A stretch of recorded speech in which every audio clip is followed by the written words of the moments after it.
So, one of the biggest things that the Montreal Canadiens have done the past few years has been taking advantage of young, vulnerable men. No, wait, no, just kidding. No, don't clip that. That's not what I meant. I promise.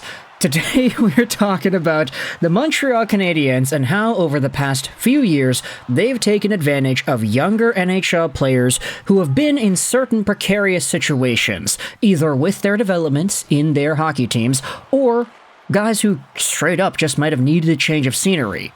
And the reason we're bringing this up in this video is because when it comes to Kent Hughes' revealed trade plan heading into the 2024 NHL Draft, it seems like, more or less, we can expect a little bit of a similar pattern here.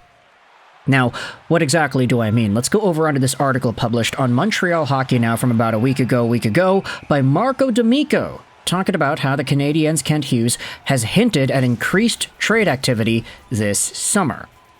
The article opens up about how the Montreal Canadiens were able to trade away Sean Monahan and Jake Allen leading up to the March 8th trade deadline, netting a 2024 first and a conditional third in the process.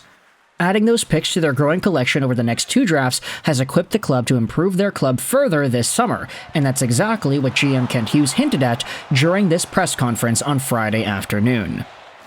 This is the quote from GM Kent Hughes. "I guess we've been buyers to a certain degree at the drafts, and we've been sellers at the trade deadline," said Hughes in regards to when the Canadiens will finally look to add rather than subtract from their roster. "If we see another opportunity again at the draft, we'll look to continue that path." The article then says that because Kent Hughes pointed this specific idea out, it sets the stage for the Canadiens to be aggressive yet again in trading some futures to acquire a young asset that could help the Canadiens speed up their rebuild.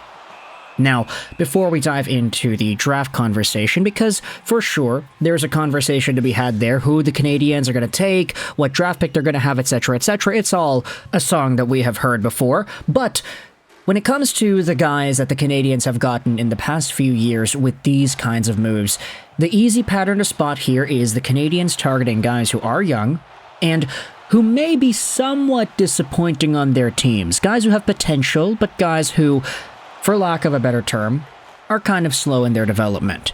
We talked about Kirby Dach, the recent acquisition from Chicago, wherein the Canadiens traded away Alexander Romanov, they got a pick from the Islanders, and then they flipped that pick immediately to Chicago for Dach. There also was the Alex Newhook trade, wherein the Canadiens traded away 2 draft picks to get him. This is a similar kind of thing that if the Canadiens really wanted to do this year, hey, they have the draft capital to go out there and see what the market has. Just pulling up the Canadiens cap-friendly page, I mean, this season the Canadiens have 2 first-round picks, 1 second, 2 thirds, 1 fourth, and 2 fifths. Next year, the Canadiens have themselves 2 firsts, 2 seconds, 3 thirds, 2 fourths, and then the year after that, in 2026, they got just all the default picks. But long story short, the Canadiens have stockpiled on a few extra assets, and if there is a young guy around the NHL who is kind of falling out of favor with his team, maybe he wants a trade, maybe he'll be on the market, maybe he'll be on the move, the Canadiens have what it takes to say, hey, we can toss a few draft picks your way. We're okay with that because we have a lot of these picks and a lot of prospects that are already developing in our system that we value a lot. So what's more, to trade away a few seconds or a third in order to get a guy who is in the NHL right now and who can potentially make an impact now into the future? The big name that everybody tosses out in this kind of conversation, and it's highlighted in this same article here, is Trevor Zegras from the Anaheim Ducks. There have already been confirmed to have at least inquired on the availability of Zegras from Anaheim, and more of these highly skilled youngsters will likely be added to their shortlist. With 2 first-round picks in both 24 and 25 drafts respectively, as well as an overwhelming amount of young, talented defensemen, it's a safe bet to assume the Canadiens will be going shopping this summer for help up front. Now, when it comes to the Kent Hughes comments, he went out there and said this: "We weren't rushed to trade anybody with term remaining on their contracts out of the lineup. It's not something that usually happens at the deadline. It usually happens at the draft or during the offseason," said Hughes, in regards to not making bolder trades prior to March 8th. Normally, the deadline is for buyers and sellers, and a few hockey trades ever go happen. We talk all year and set the groundwork, so nothing is stopping us from making those trades in May, June, or July. And we saw that mostly with this year's trade deadline, that a lot of the assets that got moved around and a lot of the wins that we thought were being tossed out there in trades were for buying teams. Tyler Toffoli got sent away for cheap. Vladimir Tarasenko sent away for cheap. Tomas Hertl was traded alongside of some draft picks for, debatably, pretty cheap. You could say it was a buyer's market. And for the Montreal Canadiens, targeting a guy like Trevor Zegras, or let's say tossing out a name out there, Kent Johnson on the Columbus Blue Jackets, there have been a lot of rumors about him potentially wanting out too. If the Canadiens are targeting one of these guys, firstly, okay, you're going to have to shell out a lot of assets, but secondly, it's not really like a dire buy now kind of situation. Like, they're not taking these guys because they're trying to get them for a playoff run in 23-24. Just like the Alex Newhook and Kirby Dach trades, these are being executed because the Canadiens see something into the future. They want to use their draft capital and say, okay, we have these picks, but we don't want to wait until 2025, for example, to use them all, and then wait till 2028 for that prospect to actually break onto our team. Let's just trade these guys away now, send them over to teams that want to get younger, and grab a Kent Johnson, grab a Trevor Zegras, and use these players today. See if they could try to help out what it is that we're building with Cole Caulfield, Nick Suzuki, Juraj Slafkovsky, and the like.